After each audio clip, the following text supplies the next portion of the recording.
अब आगे हमें क्या क्या देखना है कि हम फॉर्मूला कैसे यूज़ कर सकते हैं पिवट टेबल में। शीट वाइज अगर हमें रिपोर्ट्स बनानी है वो कैसे करेंगे। डबल क्लिक करने से कैसे रिपोर्ट जनरेट होती हैं। स्लाइसर क्या होता है। पिवट का क्लासिक लेआउट क्या होता है।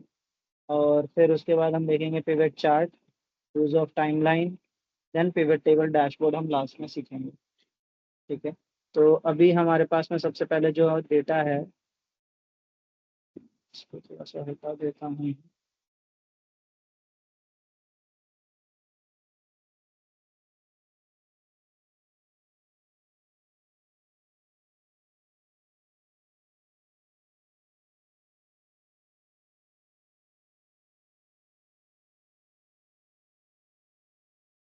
ये काफ़ी बड़ा डेटा है।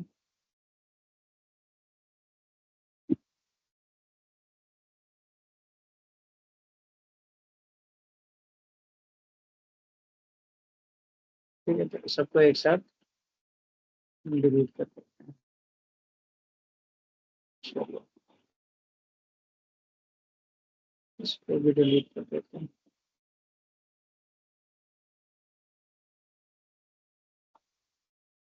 इसको भी हटा ही देते हैं।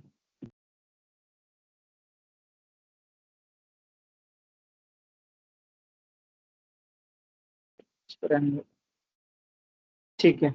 तो हमने कल ये सीखा था कि हमारे पास में अगर हमें डायनामिक मतलब डेटा चाहिए कि हमारे पास शीट्स जो भी बन के आ रही हैं, उस शीट के अंदर में हमारे पास में जो डेटा हमारा बन रहा है, जैसे ये हमारा यहाँ पे सेल्स पर्सन है, हमारा डेट है, वीक है, क्लाइंट नेम, ये सारी चीज़ें हमारे पास में दी हुई हैं। तो ये एक प्रॉपर डेटा हमारे पास में एक रेडी है जो कि टेबल फॉर्मेट में है।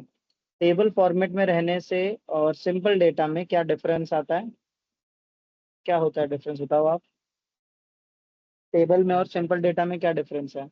हमने टेबल में क्यों कन्वर्ट कर रहा है। डेटा तो पहले भी ऐसा ही था ना, हम उसमें आउटलाइन वगैरह कर सकते थे। हमने उसको टेबल में क्यों कन्वर्ट किया। हमने पूरे डेटा को टेबल में कन्वर्ट किया था ना। तो टेबल में क्यों कन्वर्ट किया, टेबल का क्या बेनिफिट हुआ।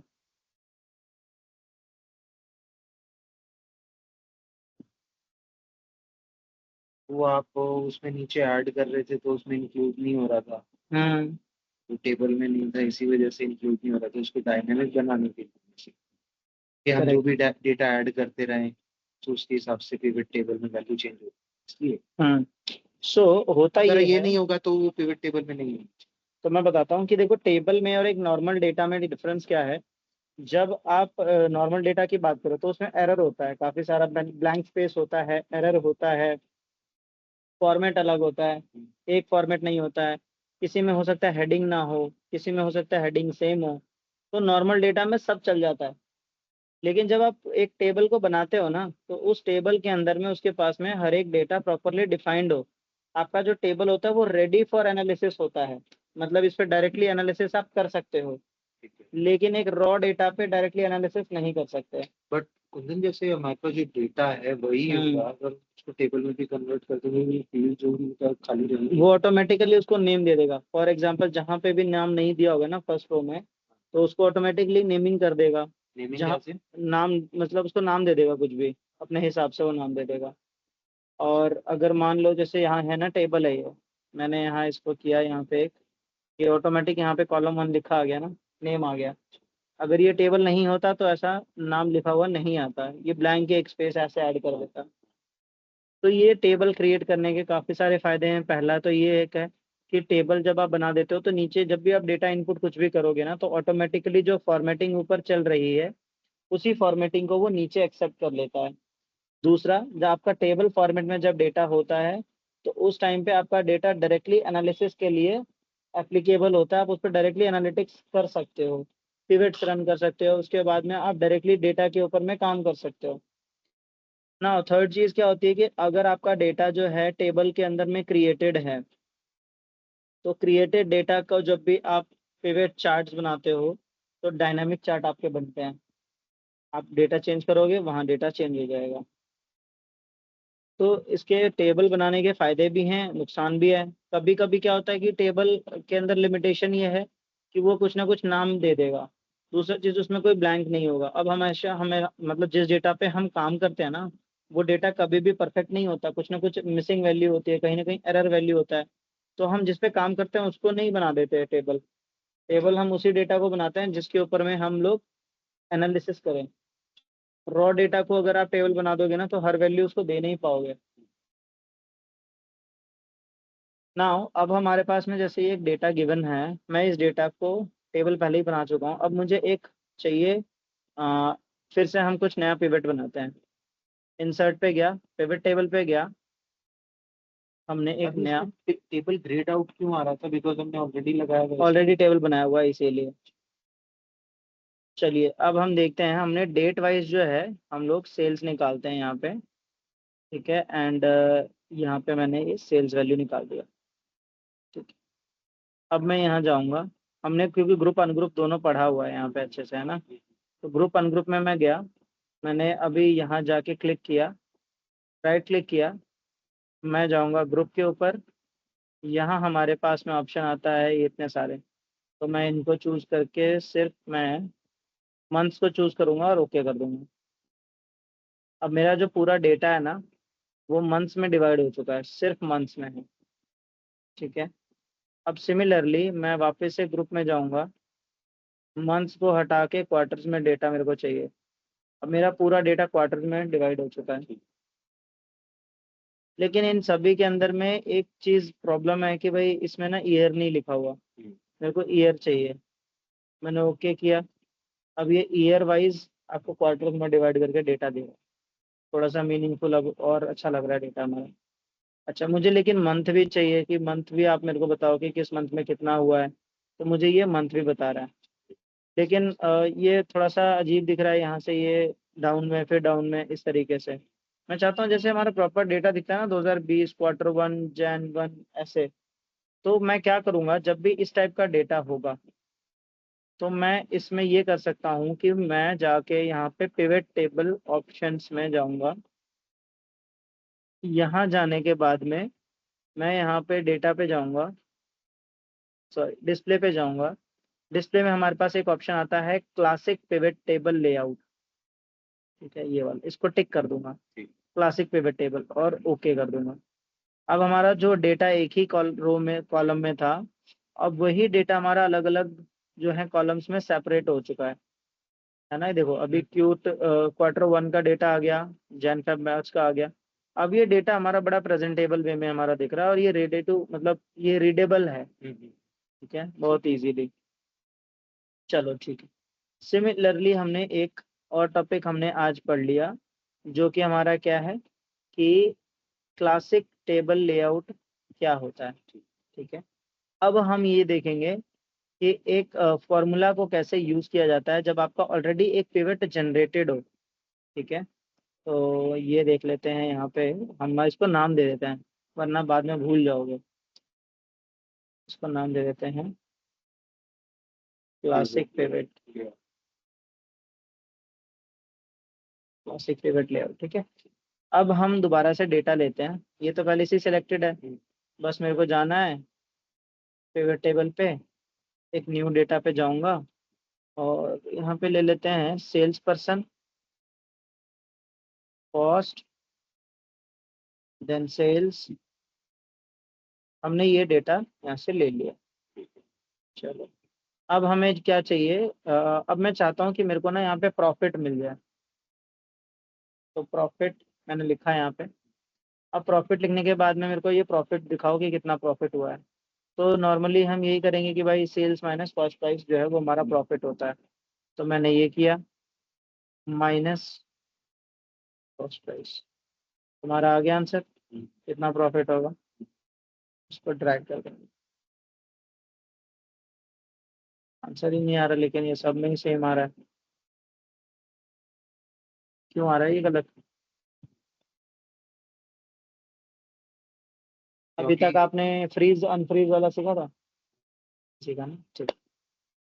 चलो वो करेंगे, पहले देख लेते हैं। ये जैसे हमारे सब में सेम आया तो गलत आंसर आ रहा है ना। अभी क्या करेंगे कि इस तरीके का आंसर ना आए उसके लिए मैं सीधा लगाऊंगा फॉर्मूला। और बहुत सारे जो पुराने वर्जन है ना उसमें ये फंक्शन नहीं है डायरेक्टली करने वाला। तो मैं यहाँ पे जाऊंगा, मैंने लेफ्ट एरो किया। ठीक है, मैं इधर गया, माइनस यूज किया, नहीं, यही आपने वहां पे भी यूज किया था, तो यहाँ पे थोड़ा सा चेंज करेंगे अब। या तो ये इस तरीके से भी हो सकता है। कैसे होगा, इसकी वैल्यू जो यहाँ पे लिखी है ना, इसको अनफ्रीज कर दो। मैं वो भी सिखा ही देता हूँ, चलो। आ, ये डबल डॉलर लगा हुआ है, रो के आगे भी, कॉलम के आगे भी। हमने ये पढ़ा है कि इसको, जो ए है वो क्या है, कॉलम को शो करता है, और 3 जो है वो क्या शो करता है, रो को। तो मैं चाहता हूँ कि जब मैं ड्रैग करूँ ये फॉर्मूला, वाला कह रहा है। हाँ, तो वही अभी सिलेक्टेड है। अच्छा, तो अभी हमने क्या देखा, ये A3 पे सिलेक्टेड है।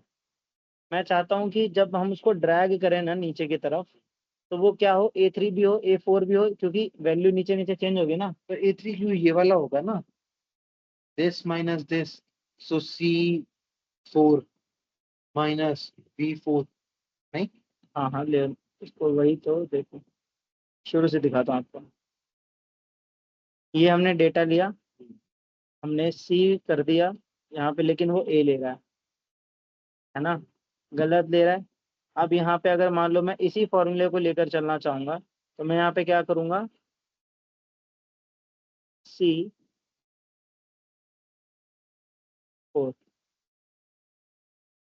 तो ये इतना लिखने की जरूरत ही नहीं थी, हम सीधा इसको ऐसे भी कर सकते थे।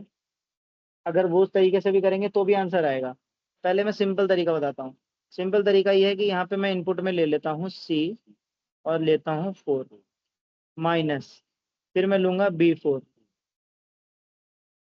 आ गया हमारा प्रॉफिट। अगर अब मैं इसको ड्रैग करूंगा ना, तो हमारा आंसर आ जाएगा। ठीक है। अब मैं चाहता हूँ कि हमारी जो फॉर्मेटिंग है वो भी इसी तरीके की हो ना, क्योंकि ये ऑड वन आउट लग रहा है देखने में। तो मैं जाऊँगा फॉर्मेट पेंटर में। पहले तो मैं पहले मैं इसको हटा देता हूँ। पहले मैं ये पूरा सेलेक्ट कर लेता हूँ नीचे तक, क्योंकि मेरे को बिल्कुल सिमिलर फॉर्मेट चाहिए सब में। तो ये पूरा फॉर्मेट ले लिया मैंने, और इसको यहाँ पे फॉर्मेट पेंटर से मैंने कर दिया चेंज। अब ये सिमिलर डेटा हमारे पास में आ गया। ठीक है। अब वो फ्रीज अनफ्रीज का क्योंकि कॉन्सेप्ट अभी नहीं पढ़ा है, तो उसको मैं बता भी दूंगा तो वो समझ में आएगा नहीं। तो वो जब हम कॉन्सेप्ट करेंगे तो देखेंगे उसको। तो अभी के लिए हमारे पास में जो डेटा है वो रेडी हो चुका है। इसको मैं थोड़ा सा दे दूंगा स्पेसिंग, और इसको और थोड़ा सा प्रेजेंटेबल बना दूंगा। अभी ये जो नंबर्स है ना, इसका फॉर्मेट देखो 3 3 के फॉर्म में है, क्योंकि ये आपका इंटरनेशनल इनपुट ले रहा है। जब इंडिया में डालोगे ना इसको, तो ये फिर 322। 3 2 2 में आपका लेना स्टार्ट कर देगा। जोन चेंज कर देना आप। अच्छा, तो अब हमारा, हमने फॉर्मूला लगाना सीख लिया कि किस तरीके से हम फॉर्मूला को कस्टमाइज कर सकते हैं अपनी नीड्स के हिसाब से, एंड देन उसका फॉर्मेटिंग सेम हम कर सकते हैं। अच्छा, तो ये मेरा आंसर आ चुका है। अब अगर मैं चाह रहा हूँ कि मेरे को इंडिविजुअली पता चले कि भाई स्नेहा का क्या है, और मतलब सेल्स क्या है, प्रॉफिट क्या है, तो मैं उस पर क्लिक करूंगा, डबल क्लिक। तो ये डिटेल्स मुझे शो करेगा उसके बारे में। ठीक है। अब इस तरीके से हमारा एक डेटा है, एक बहुत छोटा सा डेटा लेते हैं, उसको समझते हैं। कोई भी एक पिवट ऑलरेडी बना हुआ होगा ना, ये रहा। जैसे ये मेरा ऑलरेडी पिवट बना हुआ है, यहाँ पे जाके अगर मैं डबल क्लिक करता हूँ, ये देखो एक शीट बन के आ गई, ऑटोमेटिक आया ये शीट। ये मुझे सिर्फ स्नेहा की सभी सेल्स को दिखाएगा। ठीक है, फिर से करते हैं। वापस से जाते हैं PT1 में, और यहाँ जाके जो वैल्यू नंबर होता है ना, उस पर क्लिक करोगे ना, तो आपको रिडायरेक्ट कर देगा एक नई शीट पे, जिसपे सिर्फ साहिल का डेटा आपको दिखाएगा। जैसे मैंने यहाँ पे क्लिक कर दिया, कुंदन सिंह पे क्लिक करते हैं, डबल क्लिक किया, ऑटोमेटिकली पूरी रिपोर्ट जनरेट कर दी उसने मेरे लिए। सो मुझे हाउ कुछ नहीं डज इट करना। नो कि क्या क्या इसमें इंक्लूड किया है? सारा डेटा, क्योंकि डेटा जब आपने पिवट के लिए सेलेक्ट किया था, तो कंट्रोल A करके सारा डेटा सेलेक्ट किया था, तो वही सारा डेटा दिखाता है, लेकिन स्पेसिफिकली कुंदन के लिए दिखाएगा मुझे। और ये सो इट्स लाइक कि हमने उस डेटा में कुंदन का फिल्टर लगाया। कुंदन का फिल्टर लगा दिया, अब ये कुंदन का सारा डिटेल मेरे को देगा। ये किसी के लिए भी हो सकता है, जैसे हमारा यहाँ पे तो सेल्स पर्सन है, लेकिन अगर मान लो यहाँ पे सिटी भी अगर होता ना, तो सिटी के अकॉर्डिंगली भी मेरे को डेटा दे देता। ठीक है, बट वैल्यूज पे हमें क्लिक करूंगा वैल्यूज तो। पे करना है, हम उस हाँ, पे करेंगे तो नाम पे। उस पे करेंगे तो नहीं आएगा, सिर्फ वैल्यूज के ऊपर ही क्लिक करने पे आता है। ठीक। तो अब हम जो है जाते हैं, ये हमारी देखो 2 एक्स्ट्रा शीट्स क्रिएट हो गई, इसको मैं डिलीट कर देता हूँ, वरना बाद में कंफ्यूजन होगा।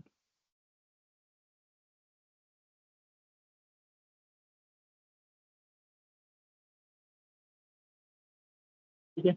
तो अभी हमने क्या सीखा कि हम फॉर्मूलाज को कैसे लगा सकते हैं, एंड दूसरी चीज हमने ये सीखी कि डबल क्लिक करने पे हमारे पास में रिपोर्ट जनरेट होता है एक सेपरेट शीट के अंदर में। ठीक है, तो ये दोनों टॉपिक्स हमने कवर किए।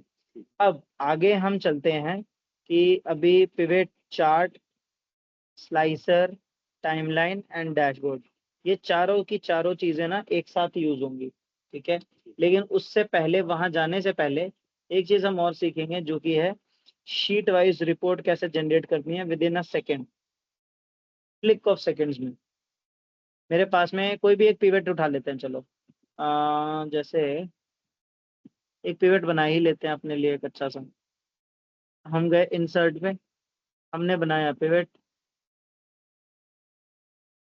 एक नई शीट में। अब मैं इसको ले लेता हूँ, सिटी वाइज सेल्स ले लेते हैं। ये रहा सिटी, ये रहा सेल्स, और फिल्टर लगा देते हैं पर्सन पे। ठीक है, कि एक पर्सन ने कितनी कितनी सिटीज में सेल किया है, ये मैंने ले लिया।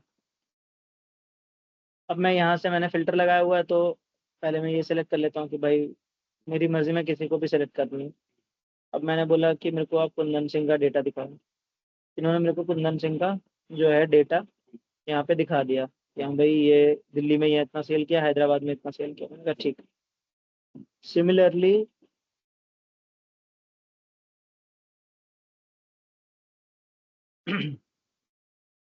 मिस्टर राम कुमार सिंह का डेटा मुझे दिखाना है, मैंने निकाल लिया।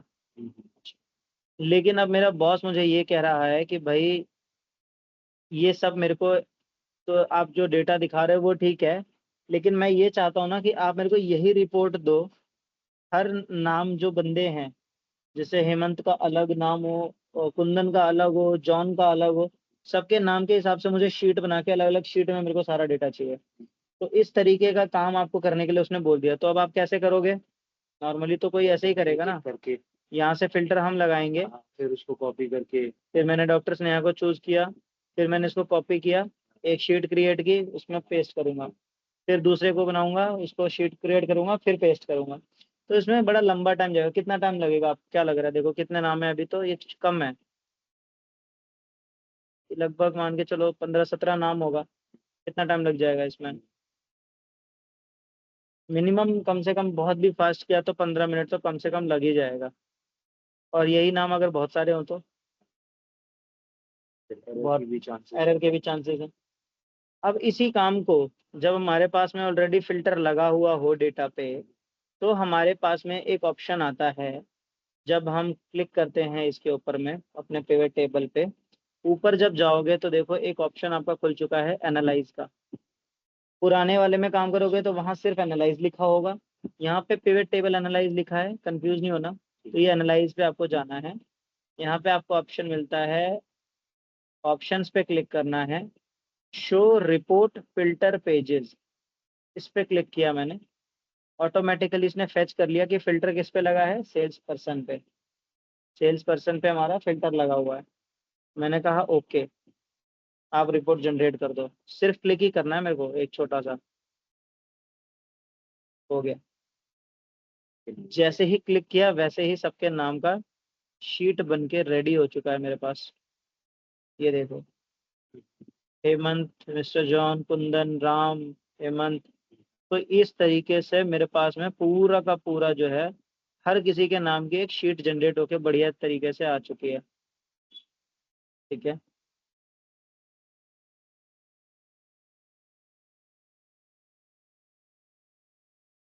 अब ये डेटा था हमारे पास, हमने बनाई इसकी शीट, और इस शीट से हमने बना लिया हमारा सारा डेटा।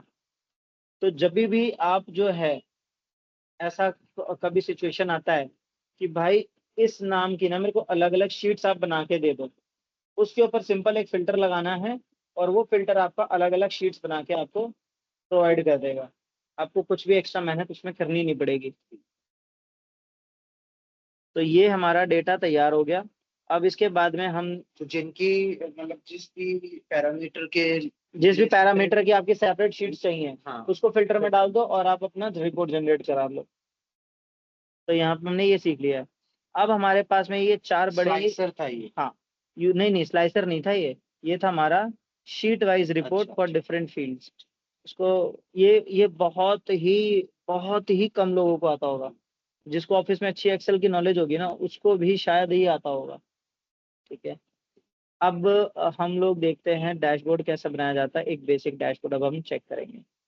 ठीक है, तो ये सारी चीजें उसमें यूज होंगी। अभी इसका सैंपल देखो, मैं दिखाता हूँ, कहीं पे बना हुआ था, ये देखो। हम इस तरीके का हम एक अच्छा सा एक डैशबोर्ड हम क्रिएट करेंगे, खुद का डैशबोर्ड अभी बनाएंगे। इसको पिवट डैशबोर्ड कहते हैं, क्योंकि हम पिवट के यूज करके हम डैशबोर्ड बना रहे हैं। ये हमारे पास एक डेटा है, और इसको मैं डिलीट कर दूं या रहने दूं? मैं कर दूं ना? आई थिंक वो बेटर होगा। 1 मिनट लगेगा, हाँ। सो क्योंकि ये अननेसेसरी स्पेस जो है ना वो लेता है। चलो, यहाँ तक मैंने सेलेक्ट करके इसको कर दिया डिलीट। समझ हो जाएगा। आपने स्टार्टिंग में इतना सारा डेटा तो डिलीट कर दिया। तो अभी हमारे पास में एक अच्छा खासा साफ सुथरा एक लेआउट बन चुका है। अब हम क्या करेंगे, यहाँ से हमने इंसर्ट किया, एक, एक फ्रेश शीट में हम शुरू करेंगे। ठीक है। और अभी तक हमने जो ऑप्शंस देखे उसमें हमने पिवट टेबल्स पे क्लिक किया था, लेकिन अब हम पिवट टेबल पे नहीं जाएंगे। अब हम यहाँ पे देखेंगे कि देखो आपके पास में एक ऑप्शन आता है पिवट चार्ट। अब हम पिवट चार्ट सीखते हैं क्या होता है। पिवट चार्ट पे मैं क्लिक करूंगा, इसमें थोड़े से ऑप्शंस बढ़ गए।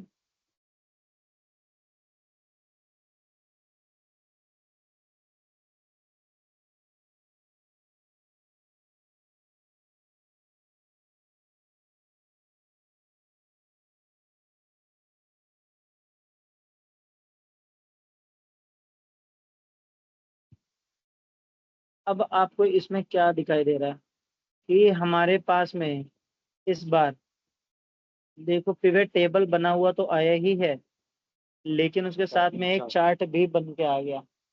हमें कोई मेहनत नहीं करनी पड़ी ना, हमने सेलेक्ट किया इसमें कि कौन सा चार्ट बनाना, ऑटोमेटिकली उसने डेटा फेच किया और अपने आप ही चार्ट को क्रिएट कर लिया।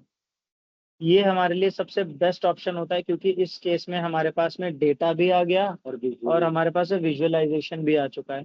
दोनों चीजें आ चुकी हैं। तो अब इस चीज को हमें कस्टमाइज करना है। जब हम चार्ट्स वाला जब चैप्टर पढ़ेंगे ना, तो मैं आपको कस्टमाइजेशन सिखाऊंगा चार्ट्स में हम लोग। अभी तो इसमें हम बेसिक चार्ट देखते हैं कैसा होता है।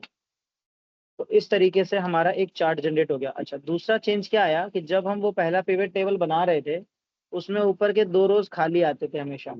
यहाँ पे देखो ऊपर तक एकदम फुल है वो, भरा हुआ। ठीक है। तो ये चेंजेस आए हैं। अब इसी तरीके से हम क्या करते हैं, एक और बना के देखते हैं दोबारा से। भाई चलो पिवट चार्ट हम लोग इस बार आप बनाओ कि पिवट चार्ट बनाना है, तो एक चार्ट बनाओ डायरेक्ट ऊपर पे। हाँ।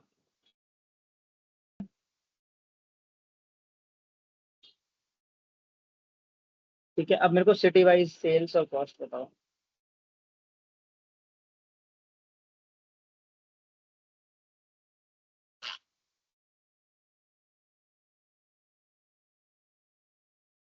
जा रहे हो?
तो ये सेल्स और आ गया। हाँ, ठीक है। तो इस तरीके से हमने एक अच्छा खासा डेटा बना लिया है। एक अच्छा चार्ट बनाना हमने सीख लिया, जिसके अंदर में हमारा डेटा भी मिल रहा है और हमें चार्ट भी मिल रहा है। इसे हम कहते हैं पिवट चार्ट्स।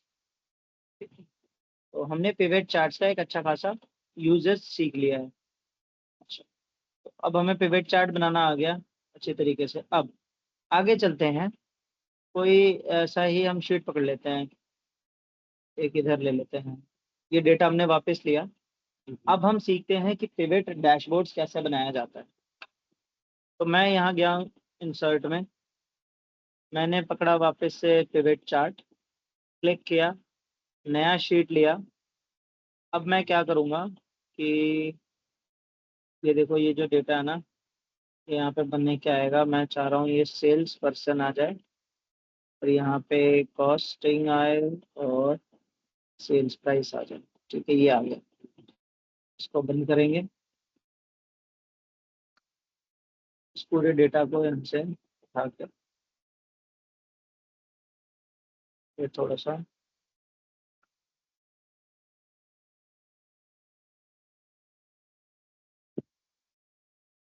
मैंने कर लिया यहाँ से कॉपी, और एक नई शीट बनाई, यहाँ जाके कर दिया मैंने पेस्ट।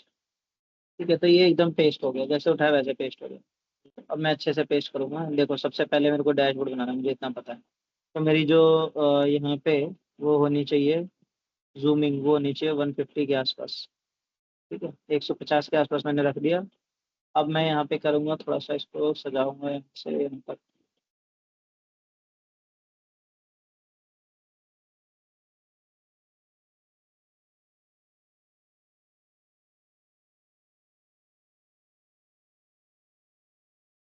यहाँ तक ठीक है। अब मैं इसको करूँगा मर्ज।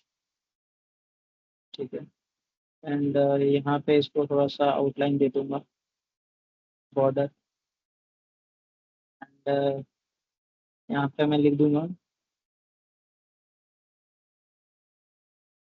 सेल्स डैशबोर्ड 2024 से 2025 तक।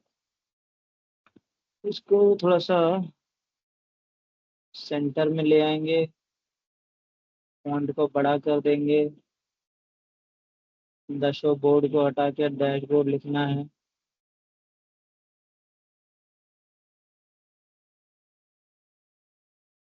ठीक है, अब इसको थोड़ा सा कुछ कलर दे देते हैं।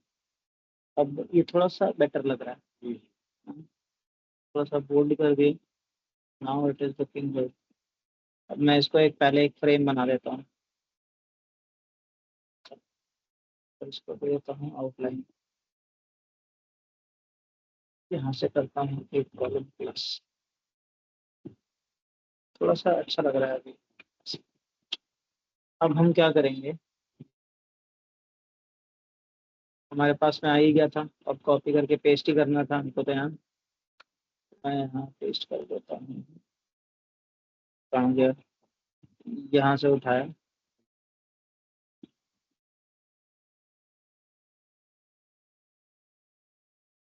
यहाँ से उठाया, और यहाँ पेस्ट कर दिया। ठीक है, पूरा अच्छा लग रहा है ये।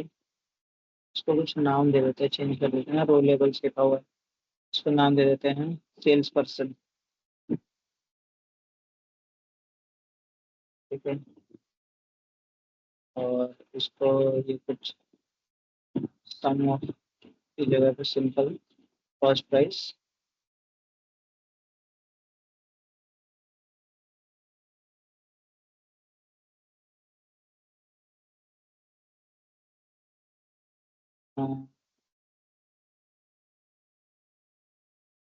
कुछ और नाम देते हैं, बंद वगैरह डाल दो, अंडरस्कोर डाल देते हैं खत्म। ठीक है, और ये है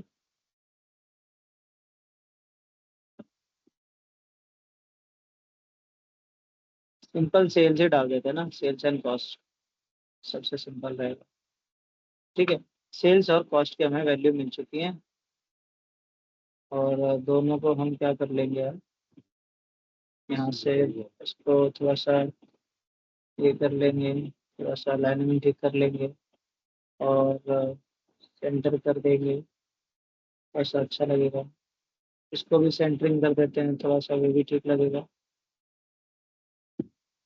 पहले ही अच्छा लग रहा था। तो थोड़ा सा एडजस्ट कर दिया, इसको भी एडजस्ट कर दिया। ठीक है, अब ये it is looking better than before. तो अब इसको हमने, ये हमारे पास एक डेटा है, अब हम ये क्या करेंगे, इसको थोड़ा सा सेट कर लेते हैं।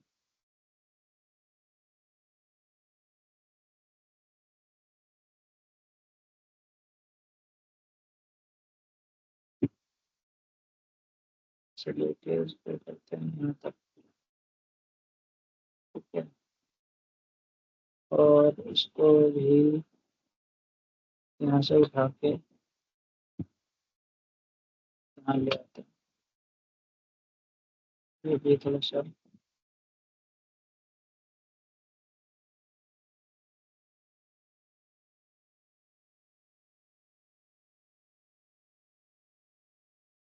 और इसको थोड़ा सा हटा देते हैं यहाँ से।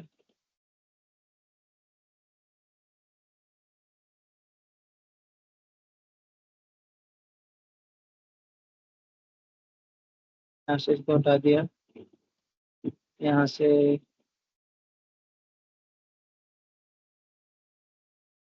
इसको हटा देते हैं।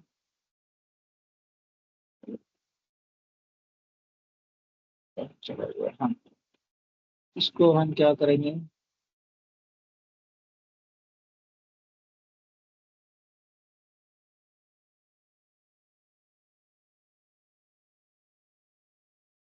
चलो ये हो गया हमारा, इतना रेडी हो गया, थोड़ा सा पहले से बेटर लग रहा है।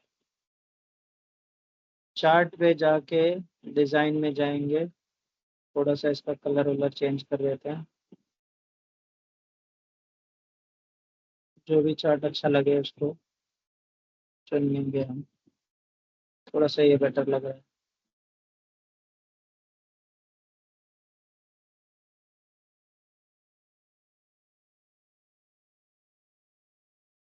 ठीक है, तो ये डेटा को हम थोड़ा बॉर्डरिंग दे देते हैं। अच्छा, अब हमारे पास में एक अच्छा लग रहा है, एक अच्छा लुक एंड फील वाला डेटा हमारे पास एक तैयार है।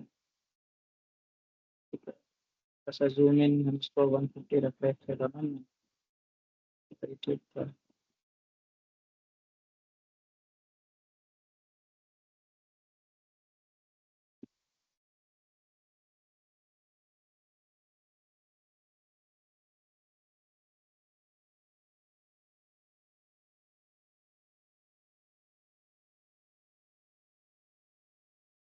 ठीक है, तो इस तरीके से हमारा एक अच्छा खासा डैशबोर्ड बन गया है। अब हम क्या करेंगे कि नीचे की तरफ यहाँ पे, ये थोड़ा सा बड़ा है तो थोड़ा सा इंक्रीज कर देते हैं यहाँ पर। ये ठीक है, इसको नीचे थोड़ा सा ऊपर कर देते हैं। हाँ, अब यहाँ पे मैं क्या करूँगा, डेटा पे क्लिक किया और तो नहीं है,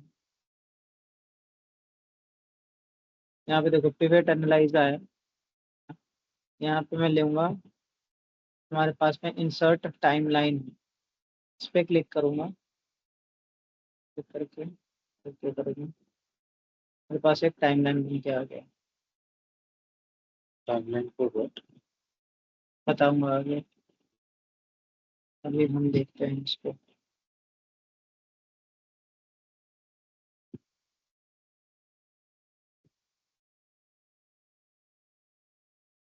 यहाँ पर रखते हैं।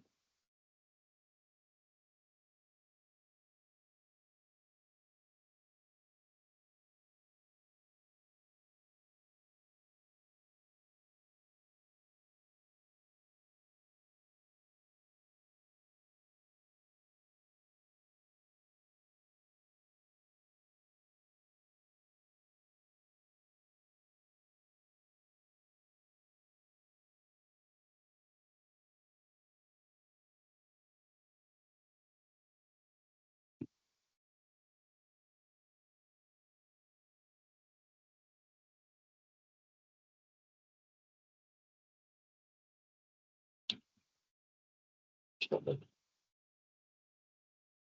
हो गया ये। टाइमलाइन क्या करता है ना आपका, सबसे पहले यहाँ पे देखो मंथ्स में लिखा है ना, ईयर में कर देते हैं। यहाँ से हम डेज में भी कर सकते हैं इसको, डेटा को, इसको मंथ्स में भी कर सकते हैं। तो अपनी नीड के हिसाब से मतलब आप यहाँ से आपने चेंज करके मंथ्स किया हुआ। तो देखो 2022 से आपका पीरियड शुरू हो रहा है, और यहाँ से आप इसको ड्रैगन कर सकते हो कि भाई कब से कब तक का डेटा चाहिए। इसके हिसाब से क्या होगा, देखो डेटा की वैल्यू चेंज होगी। मैंने 2021 दिसंबर का डेटा लिया, जनवरी So का how हो does गया, it know कि कब से स्टार्ट हो रहा है डेटा? क्योंकि मैंने इस पे क्लिक किया हुआ था और उसके बाद मैंने पिवट एनालाइज पे क्लिक किया। तो यानी कि इसने जो पिवट बना हुआ था उस पूरे डेटा को इसने अपने अंदर फैच कर लिया। तो उस डेटा में डेट थी? हाँ डेट थी ना हमारे पास, डेट का एक पूरा कॉलम था। अच्छा। जो हमने एक्चुअल जहाँ से हमने पिवट हाँ, बनाया था हाँ, वहाँ तो हमने सेलेक्ट ऑल किया था। हाँ। तो अब मेरे को चाहिए 2022 के जनवरी से लेकर और 2022 के जुलाई तक का डेटा। मुझे कुछ नहीं करना पड़ रहा है, ये डेटा पूरा ऑटोमेटिकली चेंज हो रहा है। ये हमारा बेसिक डैशबोर्ड है। अगर मेरे को यहाँ से 2022 के दिसंबर तक का डेटा है ये मेरे पास पूरा। सिमिलरली यहाँ से मुझे फिल्टर हटाना है, मैं फिल्टर हटा दूँ, सारा डेटा आ गया। कैसे था? ये अच्छा, यहाँ है ना, कॉर्नर में। ठीक। क्लिक किया यहाँ पे हट जाएगा। अब ये तो हमारा एक तरह का मतलब तैयार हो चुका है, हमने टाइमलाइन सीख लिया। अब मैं क्या करूँगा यहाँ पे कि इसी डेटा पे क्लिक करके, मतलब कहीं पे भी जो ये पिवट टेब, टाइमलाइन जो आपने बनाया था वो इस टेबल पे करके बनाया था? टेबल पे भी कर सकते हैं, इस पे भी कर सकते हैं, दोनों डिपेंडेंट है, बट मैं इस पे कर रहा हूँ क्योंकि ये डेटा वैल्यू है। तो सेम ही होगा तो? सेम ही होगा, क्योंकि इसी टेबल से तो ये चार्ट बना है। मैंने इस पे कहीं भी क्लिक कर दिया हम्म। और मैं जाऊंगा पिवट टेबल एनालाइज में, यहाँ पे जाके मैंने इंसर्ट टाइमलाइन पे क्लिक किया, मेरा टाइमलाइन आ गया। सिमिलरली अब मैं इंसर्ट करूंगा स्लाइसर। स्लाइसर पे मैं ले लेता हूँ यहाँ पे सिटी ले लेते हैं, और एक और आइटम ले लेते हैं। दो ले लिया मैंने, क्लिक कर दिया ओके पे। देखो मेरे पास दो स्लाइसर बन के आ गया। बेसिकली स्लाइसर इस लिस्ट करने के लिए हाँ कि उसका क्या डेटा है, मतलब। करेक्ट, ये मेरा एक स्लाइसर बन गया। इट्स लाइक जब हम फिल्टर लगाते हैं, जब जो ड्रॉप डाउन निकालते हैं उसमें हाँ टोटल नंबर ऑफ ऑप्शंस जो है उस। करेक्ट। तो हमने यहाँ से स्लाइसर को थोड़ा सा इसको भी बड़ा कर दिया और सब सही लग रहा है, और इसको थोड़ा सा यहाँ तक टच कर दिया।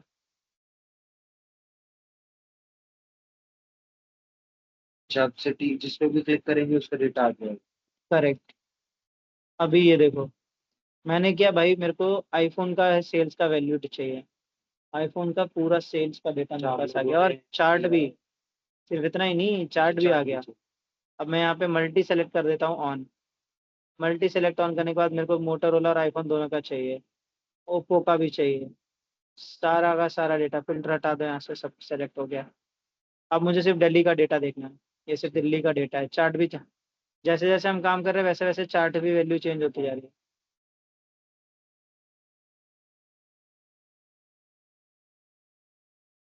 यहाँ से मैंने इसको डी सिलेक्ट करता हूँ, हैदराबाद सिलेक्ट किया, बैंगलोर सिलेक्ट किया। अब मल्टीपल सिलेक्शन यहाँ ऑन कर देता हूँ। तो ये भी चेंज होता जाएगा जैसे जैसे ये चेंज होगा। ठीक है, तो ये है हमारा एक प्रॉपर डैशबोर्ड,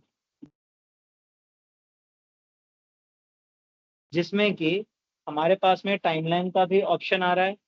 हम स्लाइसर भी चूज कर रहे हैं जिससे कि हम डेटा को डायनामिकली वर्क करवा सकें। उसके अलावा हमारे पास में एक, यहाँ पे भी अगर मैं फिल्टर लगाऊंगा, जैसे यहाँ तो लगा ही हुआ है, यहाँ पे भी अगर मैं फिल्टर लगाऊंगा तो भी मैं सेलेक्ट कर सकता हूँ। तो ये कंप्लीट डायनामिक डैशबोर्ड है। ऐसा नहीं है कि हम सिर्फ इतना ही कर सकते हैं, इसमें और भी इनपुट्स हम डाल सकते हैं। ये तो सिर्फ एक डेटा का मैंने इसमें फीचर डाला, मैं इसमें और भी डेटा को लिंक करके उसके फीचर्स डाल सकता हूँ। तो ये था हमारा पिवट डैशबोर्ड। तो ये हमने कंप्लीट कर लिया है आज, जो है पिवट का पूरा चैप्टर। ठीक है, अब जितना हमने शुरू से लेके अभी तक पढ़ा उसमें कहीं पे भी कोई भी क्वेश्चन क्वेरी? ठीक है, कल आपको जो है इसी तरीके से एक अच्छा सा डैशबोर्ड बना के रेडी रखना है एक प्रेजेंटेबल मैनर में, जिसपे कि हम आगे देखेंगे कि हाँ उसमें क्या क्या चीजें आपने यूज की। डेटा आपके पास गिवन है, इसी डेटा, हाँ इसी डेटा पे उठाना है और इसी डेटा से आपको एक अच्छा सा डैशबोर्ड बनाना है। 2 डैशबोर्ड्स ऑलरेडी मतलब दे ही रखे हैं शायद इसमें, एक तो ये है और एक ये है ना। एंड उसी तरीके से आपको सैम्पलिंग के लिए देखो यहाँ पे ऑलरेडी दिया हुआ है ना, और एक ये डैशबोर्ड है आपका। तो ये सारा डैशबोर्ड आपको देखना है क्लास की रिकॉर्डिंग देख के, उसके बाद में आपको इसको प्रैक्टिस करना है। जितनी चीजें पढ़ाई हैं सब कुछ प्रैक्टिस करना है, सिर्फ एक चीज नहीं। तो अभी हमारा स्लाइसर हो चुका है, ठीक है। हमने पिवेट चार्ट देख लिया कि पिवेट चार्ट कैसे बनता है, हमने टाइमलाइन को देख लिया कि टाइमलाइन कैसे यूज होता है, एंड लास्ट में हमने पिवेट डैशबोर्ड्स पे हमने वर्क कर लिया। तो ये हमारा कंप्लीट हो चुका है डैशबोर्ड्स का चैप्टर।